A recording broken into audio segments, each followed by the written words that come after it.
The third ceiling brace glowed orange under Riley Voss's plasma cutter. Heavy boots hammered somewhere beyond the bend, each impact closer than the last.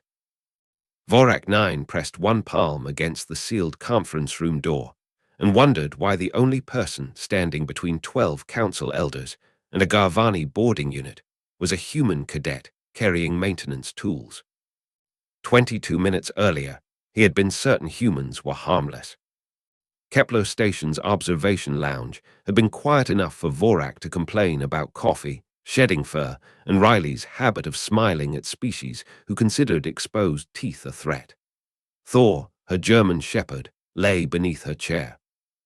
Then the proximity alarms screamed.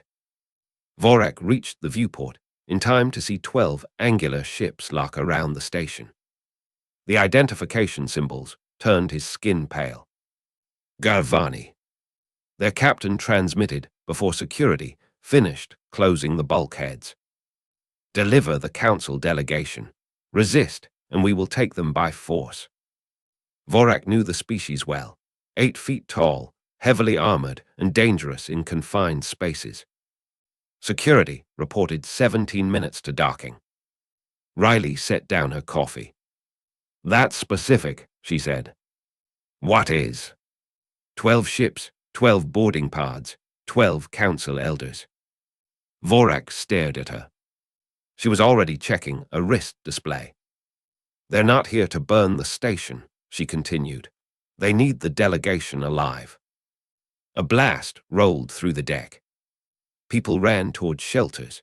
Riley ran toward a supply locker. Vorak followed despite every sensible instinct. Riley opened the locker and packed a plasma cutter, emergency cable, 2 clamps, and a medical pouch. You have access to weapons? Vorak asked. No. Combat armor? No. Then why are we moving toward conference room 7? Because that's where the people they want are. Thor rose beside her. His tail had stopped wagging. Reports arrived as they crossed the service ring. Docking Bay 3 had fallen, 2 security teams were down, and the boarders were avoiding lethal fire. Hostage operation, Riley said. He hated that she was right. At the final junction, 3 injured officers lay near the emergency barrier protecting the council chamber. Riley checked them quickly, then looked upward at the corridor frame. Thor paced to the east passage and froze. What is he doing? Vorak whispered. Listening. Vorak heard nothing for another 3 seconds. Then came the boots. Riley handed him the medical pouch. Get inside. You cannot hold a Garvani squad. I don't need to. That sentence does not comfort me. It wasn't meant to. Vorak keyed the barrier and slipped through. Inside, 12 elders crowded around the conference table. Elder Mechthon turned 3 anxious eyes toward him. Where is Cadet Voss? Vorak pointed through the narrow door window. Outside. Alone. Vorak watched Thor sit beside her. Not exactly. The Garvani rounded the bend, in formation. Captain Snarlfang filled most of the corridor with. 11 armed warriors followed. He stopped when he saw Riley. Move aside, human. Our dispute does not concern you. Riley kept one hand on the plasma cutter. It concerns everyone behind this door. Snarlfang exposed his teeth. You have no weapon worth naming. I've had worse equipment. One younger warrior raised his rifle before the captain could stop him. The muzzle flashed. Riley dropped low. Energy scorched the wall above her shoulder. Thor, pattern 7. The dog moved so quickly, Vorak lost him between one blink and the next. Thor hit the shooter's arm, twisted the rifle aside, then landed behind a second warrior. A third tried to track him and found his line blocked by his own packmate. Riley ignored the chaos. She cut into the first support collar. Sparks sprayed across the deck. Elder Mechthon pressed closer to the window. What is she doing? Vorek watched Riley cross to the opposite brace. Changing the corridor. The Garvani tried to spread, but the passage narrowed near the conference chamber. Thor forced them to keep turning inward, where their rifles became hazards to one another. Snarlfang roared, "Control your animal." Riley burned through the second retaining plate. He is under control. A warrior lunged for Thor. The dog slipped beneath his reach and struck the back of his knee. The warrior crashed into another. Riley whistled once. Thor broke contact and sprinted toward her. Every Garvani rifle swung forward. Riley fired the cutter into the last weakened joint. The overhead section collapsed. Metal framing, insulation, and service conduits crashed between Riley and the boarding unit. Dust swallowed the passage. Thor emerged first. Riley followed, coughing, her uniform torn at one shoulder and a thin cut above her brow. Snarlfang's voice thundered from behind the wreckage. You have gained minutes, nothing more. Riley checked her wrist. Minutes were the requirement. Vorek cracked open the chamber door. What did you do? Bought the response fleet time to arrive. As if the station had been waiting for the cue, the speakers came alive. A new voice identified itself as Admiral Kresvak of Galactic Defense. 12 Garvani ships were targeted. Boarding teams were already moving. Relief broke across the chamber. Riley sat on the deck and scratched Thor behind one ear. Vorek looked at the ruined corridor, then at the human he had dismissed as soft. 3 days later, he was still rewriting his assessment. Riley entered his office carrying 2 cups of coffee. Thor waited in the corridor while crew members stopped to greet him. Vorek accepted 1 cup cautiously. If this damages my digestive system, I am adding it to the incident report. You'll need another 100 pages. He nearly smiled.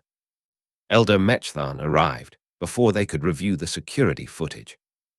The council has scheduled the formal debriefing. Riley stood. All right, I'll come with Thor. Mechthon's scales darkened. The chamber will admit you, not the animal. Thor lifted his head from the corridor. Riley's expression changed only slightly.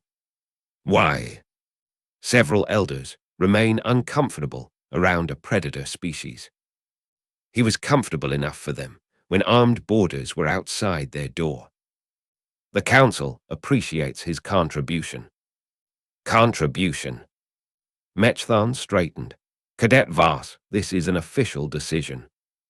Riley looked toward Thor. He walked into the office and sat beside her without being called. Mechthon stepped backward. Thor stopped immediately. Riley pointed gently toward the elder. You moved away, he noticed, and he gave you space. That is what you are excluding. The ruling stands. Then my answer is no. Vorek looked up. Mechthon's scales flashed in surprise. You would refuse a council summons over an animal. Riley's voice stayed calm. I'm refusing a ceremony that wants the result of a partnership, while pretending half the partnership is inconvenient. The room went silent. Thor leaned lightly against her leg. Mechthon said, You cannot expect the council to change policy because you object. Riley picked up her untouched coffee. No, I expect them to change policy when the evidence proves the policy is wrong. She walked out with Thor. That refusal spread through Kepler faster than the attack had. Admiral Kresvak reviewed the footage and called the council's position indefensible. Riley did something more effective than argue. She opened Cargo Bay 7 for an emergency response demonstration and invited the entire station. By 1400 hours, the bay was crowded. Thor located hidden volunteers in a mock collapse and warned Riley away from a stressed support before a sensor flagged it. Next came evacuation control, He guided 30 panicked volunteers by position alone, never snapping or charging. Elder Iskala, who had been one of the loudest voices against allowing him into the council chamber, moved from the back wall to the front row. Then Riley reset the floor for a hostile boarding scenario. Vorek watched from above. Now he could see what fear had hidden during the attack. Thor controlled attention and movement. Riley controlled doors, barriers, machinery, and terrain. They made the enemy's strength difficult to use. When the exercise ended, no one left. Elder Mechthun stepped onto the cargo floor. Thor watched him approach. The elder stopped several paces away and removed a food pellet from a tray. "Will he take this from me?" Riley answered, "Offer it and find out." Mechthun extended his hand. Thor approached slowly, then sat. He looked at Riley. She gave him permission with a small motion. Thor accepted the food carefully and backed away. Mechthun stared at his unmarked fingers. Around them, hundreds of station personnel waited. His shoulders lowered. "We judged your partner by what his body is capable of doing," he said. "We ignored what his behavior has repeatedly chosen not to do." Riley did not interrupt. Mechthun turned toward the gathered council members. "During the attack, we trusted this team with our lives. Afterward, we asked one member of that team to disappear because our fear was easier to defend than our mistake." No one moved. Elder Iskala lowered her head. Mechthun faced Riley again. "The exclusion is withdrawn. The debriefing will include both of you. I will also request a review of companion species access rules across council facilities." Riley rested her hand on Thor's neck. "That's better than an apology." Mechthun gave a tired nod. "It may be both." Thor's tail struck the deck once. Vorak felt something in his old assessment system finally break. 2 weeks later, his report passed 300 pages. It recommended new companion animal policies, joint emergency training, and a broader review of how the Galactic Council classified cooperative species. At the medal ceremony, Riley and Thor were honored together.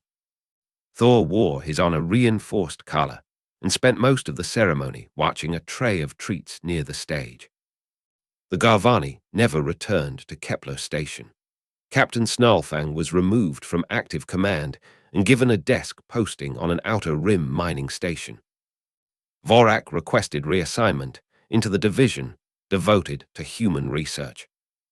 His first new briefing contained reports from ocean colonies, where humans worked beside trained aquatic mammals, aerial settlements using bonded flying creatures, and technology worlds where human crews formed unusually personal working relationships with artificial intelligences. He packed the files into a travel case. At the transport gate, Riley waited with Thor while a nervous alien child stared at the dog from behind a parent's leg. Thor noticed. He lowered himself to the deck, placed his chin between his paws, and waited. The child edged closer. Vorak's boarding signal chimed. Before he stepped through the gate, he looked back once. A small hand had reached down toward Thor's head, and Thor had not moved an inch.